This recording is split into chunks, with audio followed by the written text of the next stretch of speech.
Bonjour à toutes et à tous.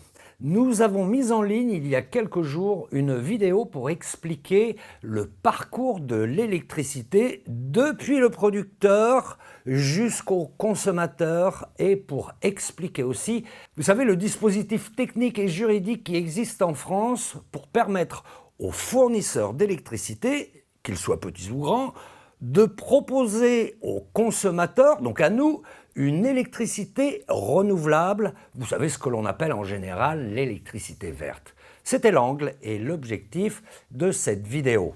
Or, suite à cette diffusion, nous avons reçu pas mal de commentaires nous accusant en résumé de désinformation et en particulier nous reprochant de faire la promotion des énergies renouvelables au détriment des centrales nucléaires. Alors qu'on soit clair, nous n'avons jamais dit que la production d'électricité nucléaire était sale, entre guillemets, ou fortement génératrice de CO2. Nous n'avons jamais dit non plus que les énergies renouvelables étaient 100% propres. Ce n'est pas et ce n'était pas le propos de cette vidéo. Alors bien sûr que la fabrication des éoliennes ou des panneaux solaires nécessite l'extraction, la transformation et le transport de matériaux. Quand on analyse leur cycle de vie, comme disent les spécialistes, ces dispositifs d'énergie renouvelable nécessitent des ressources et génèrent du CO2. Tout comme les centrales nucléaires d'ailleurs, pour leur construction, leur démantèlement et l'extraction de l'uranium dont elles ont besoin.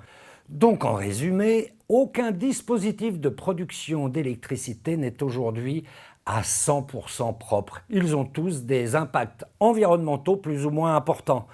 Mais on peut espérer, après tout, tout en restant lucide, que les choses s'améliorent, parce qu'une transition énergétique est par définition transitoire, même si elle n'est pas parfaite. Et puis, on pourrait aussi parler de notre consommation, voire de notre surconsommation d'énergie. On pourrait parler de beaucoup de choses. Bref, ces batailles de chiffres et d'experts, auxquels certains se livrent dans les commentaires, avec plus ou moins de bonne foi d'ailleurs, n'étaient pas du tout notre sujet. On souhaitait juste vous expliquer le comment, du pourquoi de la distribution de l'électricité en France. Mais pour ceux que ça intéresse, vous trouverez dans la description de cette vidéo une étude de l'ADEME qui compare précisément les émissions de CO2, directes et indirectes, par filière de production d'électricité. C'est en avant-dernière page du rapport et c'est très intéressant. Donc ça, c'est pour le fond du débat. Maintenant, parlons de la forme des commentaires.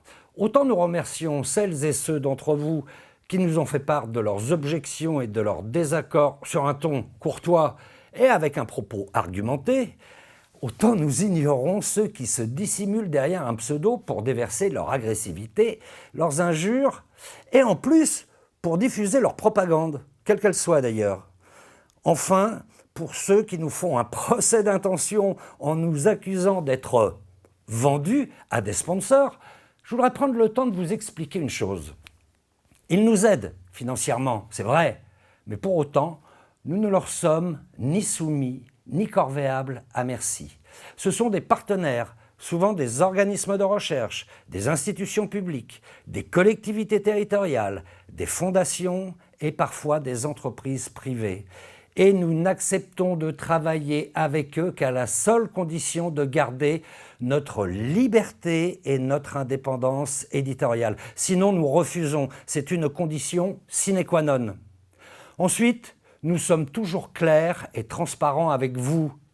Nous vous annonçons toujours le nom de nos partenaires, et ça pour chaque vidéo.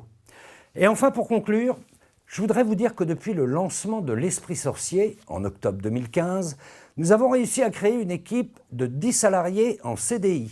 Nous formons aussi chaque année des jeunes journalistes et des techniciens audiovisuels, soit en contrat d'apprentissage, soit en contrat de professionnalisation. Au total, environ une douzaine depuis 2016. Nous faisons aussi régulièrement travailler des pigistes, des indépendants et des intermittents du spectacle. Tout cela, nous avons pu l'impulser au départ grâce à une campagne de financement participatif et au soutien de presque 4000 personnes parmi vous.